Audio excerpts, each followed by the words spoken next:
Actress Natalie Wood was intoxicated and angry after an argument between her husband and actor Christopher Walken when she stormed off a yacht this weekend and apparently fell into the sea. The report said there was no evidence of foul play in the 43-year-old actress's death. For more than 40 years, one chilling question has stalked Hollywood like a shadow that never backs off. A question whispered in hushed documentaries, scribbled through dusty police reports, and murmured during tense late-night interviews when the cameras kept rolling. And right at the center of it all stands Robert Wagner. Once praised as the definition of charm and old-school sophistication, Wagner slowly became something else entirely. A walking question mark, a living mystery, a husband stuck between love, guilt, and suspicion that never truly faded, no matter how much time passed. Now, at 95, the glow of fame has fully dimmed, and what remains is the weight of a truth he's carried alone for decades. A truth tied to one freezing night in 1981, the night everything shattered beyond repair. That night fell over Thanksgiving weekend, November 28, 1981, when Hollywood's golden couple, Natalie Wood and Robert Wagner, stepped aboard their yacht. The Splendor was supposed to be the setting for a quiet escape near Catalina Island. A calm break from cameras and pressure. Sailing with them were Natalie's brainstorm co-star Christopher Walken and the yacht's captain, Dennis Davern. For Natalie, it was meant to be peaceful, a soft pause between demanding movie shoots, a rare moment to breathe away from fame. Instead, it became the night that would define Wagner's entire life. The day started light and relaxed. Champagne flowed, laughter bounced across the deck, and cheerful photos captured smiles that now feel haunting in hindsight. Locals later recalled seeing the group at Doug's Harbor Reef restaurant, clinking glasses, joking, and soaking in the evening like any carefree group of friends. But as the drinks kept pouring, something darker began creeping in. Walken later admitted the conversation shifted toward Natalie's career and her desire to return to serious acting. That's when Wagner's jealousy started slipping through the cracks. In his 2008 memoir, Pieces of My Heart, Wagner himself confessed that jealousy brought out both the best and the worst in him. By the time they returned to the Splendor around 10 p.m., the mood had flipped completely. The warmth vanished. Captain Davern recalled the laughter was gone, replaced by sharp whispers and thick, uneasy silence. That silence didn't last long. Voices rose. Tempers snapped. Davern said Wagner suddenly smashed a wine bottle on the table, shards flying across the cabin as he yelled at Natalie, accusing her of flirting with Walken. His voice, usually smooth and controlled, shook with anger. Walken tried to calm things down, but eventually retreated to his cabin, clearly uncomfortable, leaving the couple alone. Moments later, the night fell eerily still. Then silence turned into dread.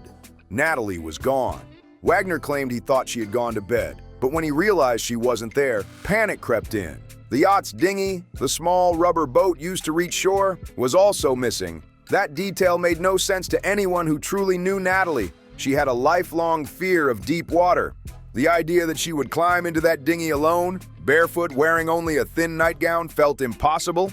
It wasn't until 3:30 a.m. that Wagner finally called the Coast Guard. Search teams scoured the pitch-black ocean for hours, battling freezing winds and violent waves. Then, as dawn broke on November 29th, the truth surfaced. Literally, Natalie Wood's body was found floating face down just a mile from the yacht. She was only 43 years old. She wore a thin nightgown, socks, and a red parka that wasn't even zipped, nowhere near enough for the brutal cold. The coroner ruled it an accident, but the bruises on her arms and legs, the scratches on her neck, and her deep fear of water told a far more unsettling story. Hollywood went dead quiet, but behind closed doors, the whispers never slowed down. Jealousy, rage, and regret became three long shadows that followed Robert Wagner everywhere he went. From private dinners to industry backrooms, those questions clung to his name and never let go. In the days after Natalie Wood's death, investigators rushed to piece together a story that felt clean, simple, and scandal-free, something the public could swallow without choking. According to Wagner, after the argument involving Christopher Walken, Natalie had calmly gone to bed. He later claimed that sometime after, she must have stepped outside to secure the yacht's dinghy. But that explanation left behind more holes than answers, and those unanswered questions still echo through Hollywood today. Wagner insisted that after hearing the dinghy banging against the yacht's hull, Natalie must have slipped and fallen into the dark water. On paper, it sounded believable enough to quiet the public, at least for a while. But as more details surfaced, that story started falling apart fast. Just hours later, the small rubber dinghy, the Valiant, was found drifting quietly nearby. The engine was off. The key was still in the ignition. The oars were neatly tied down, untouched, like no one had ever used them. Investigators started asking the obvious questions. If Natalie went out to secure the dinghy, why weren't the oars untied? Why wasn't the motor running? And even stranger, the light switch was off, with no footprints or marks showing she had ever climbed aboard at all. With every new detail, the accident theory looked shakier by the minute. Then the autopsy results dropped, and things turned even darker. Natalie's blood alcohol level was 0.14%, and traces of seasickness medication and painkillers were found in her system, enough to make her dizzy, disoriented, and physically vulnerable. But the real shock came from the bruises. Fresh, dark marks on her arms, knees, and face. Injuries that suggested a struggle may have happened before she ever entered the water. In 2013, the Los Angeles County Coroner's Office reopened the case and made a chilling update. Their findings stated that Natalie's injuries may have occurred before she went into the ocean. That single statement shattered the idea of a simple fall and cracked the door open to a far more unsettling possibility. Then came the witnesses. Marilyn Wayne and John Payne, anchored nearby on their own boat, said they heard a woman screaming for nearly 15 minutes. "Help me! Someone, please help me!" Wayne later said the voice was desperate, terrified, and unforgettable. Then she heard a man's voice, calm but slurred, saying, "Okay, honey, we're coming to get you." But no one ever came. The night went silent again. Over the years, Wagner's story kept shifting. In 1981, he told detectives Natalie had simply vanished. Later, he said she went to tie up the dinghy. And in his 2008 memoir, Pieces of My Heart, he described it as a tragic accident. But investigators weren't convinced, as Lieutenant John Carina of the Los Angeles Sheriff's Department made clear in 2018. He kept changing his story just enough to raise eyebrows, and his version of events never fully lined up. By 2012, Natalie Wood's official cause of death was changed to drowning with other undetermined factors, a shift that spoke volumes without saying too much. Detectives publicly named Robert Wagner a person of interest, admitting his timeline didn't make sense at all. Still, without solid physical evidence or direct witnesses, no charges were ever filed. The case stayed frozen in limbo, stuck somewhere between suspicion and heartbreak. For investigators, the truth always felt just inches away. For Wagner, it became an invisible weight, a shadow no denial, apology, or carefully worded interview could ever shake off. But one person refused to let the silence win. Lana Wood, Natalie's younger sister, stepped forward with fire in her chest. While Wagner quietly pulled back from Hollywood, Lana stepped into the spotlight with one clear mission: justice. She never accepted the official story, not for a second. "My sister was terrified of water," Lana said again and again. She would never go near that dinghy, especially not in her nightgown. In her 2021 memoir, Little Sister, My Investigation into the Mysterious Death of Natalie Wood, Lana laid everything out with no filter. She made a bold accusation. Lana claimed Wagner's jealousy exploded into something dangerous that night. She even said Captain Dennis Davern admitted to her that he lied to protect Wagner. Those words reignited a fire Hollywood thought had burned out decades ago. According to Lana, Davern told her Wagner shouted in anger, followed by a loud bang.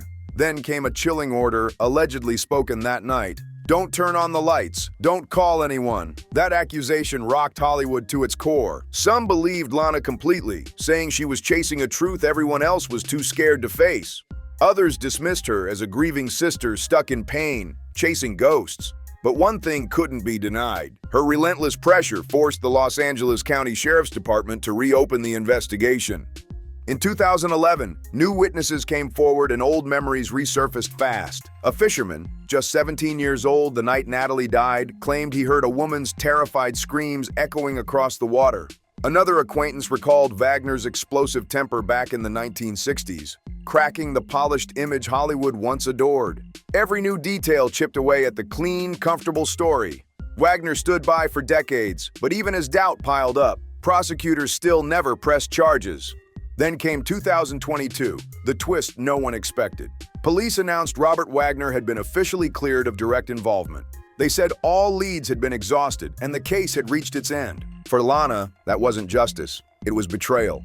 "If he truly loved my sister," she said, "why has he stayed silent while justice waited?" Even today, Lana refuses to let it go. She insists Wagner knows more than he's ever admitted. He was the last person with her, she says, and that silence is the loudest thing of all. Her words still echo through decades of mystery, keeping suspicion alive while the rest of Hollywood tries to move on. After Natalie's death, Robert Wagner's world collapsed overnight. The man once known for old-school class and Hollywood grace suddenly became a headline for all the wrong reasons.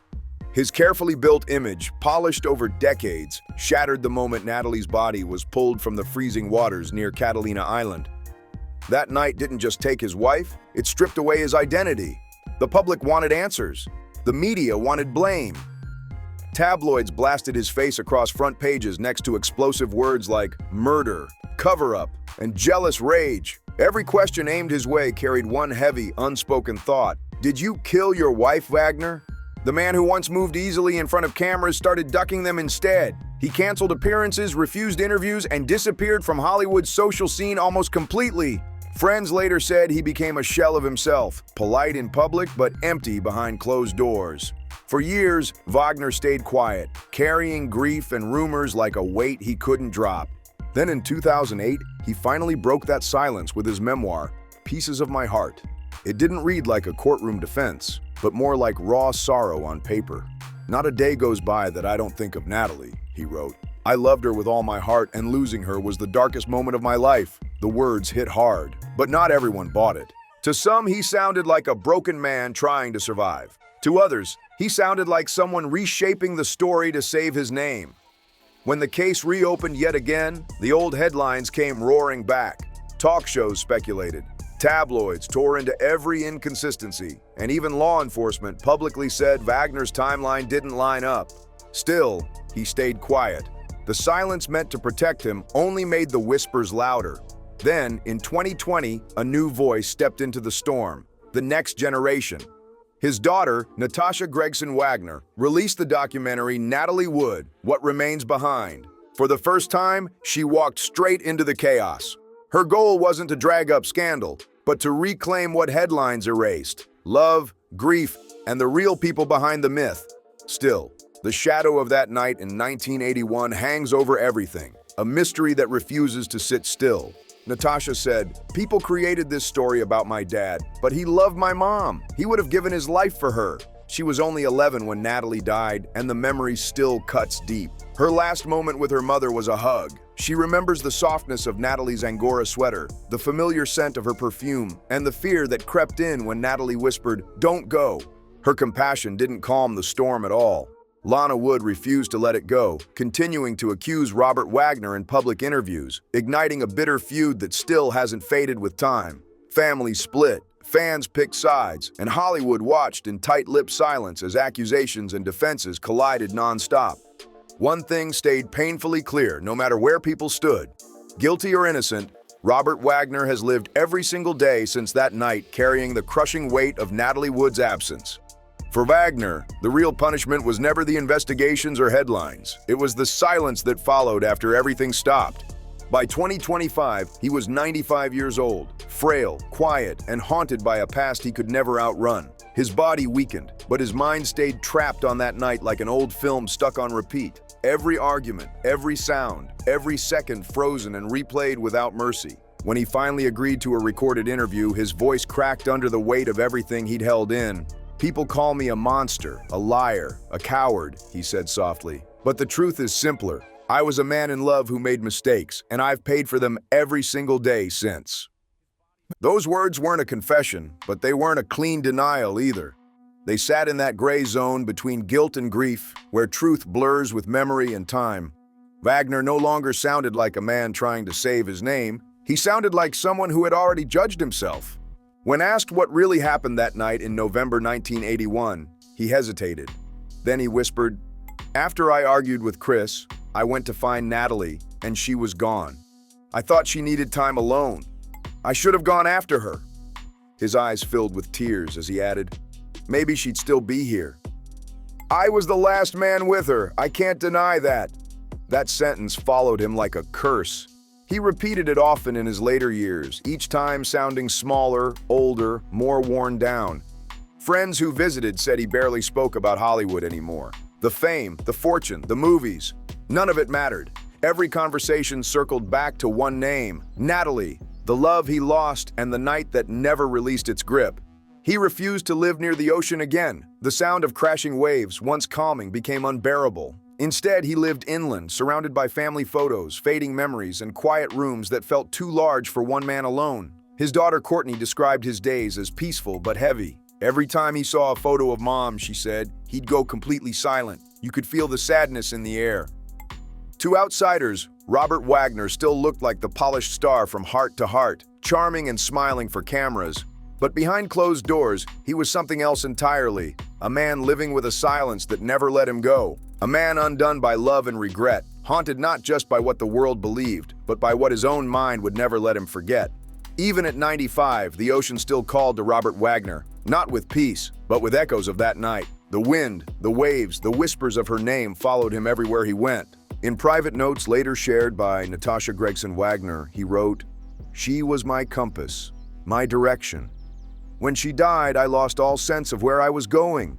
He lived a long life, but it was forever shadowed by what he could never fully explain. The sound of water, the missing hours, the name he never stopped whispering, Natalie. After more than 43 years, the truth about Natalie Wood's death still floats somewhere between memory and mystery. Robert Wagner's final words never revealed clear guilt or innocence, only the unbearable weight of regret. The kind of regret no investigation, no interview, and no headline could ever erase. So here we are, decades later, still asking the same chilling question. Was it a tragic accident? A moment of anger that spiraled out of control? Or something far more complicated living in the gray space between both?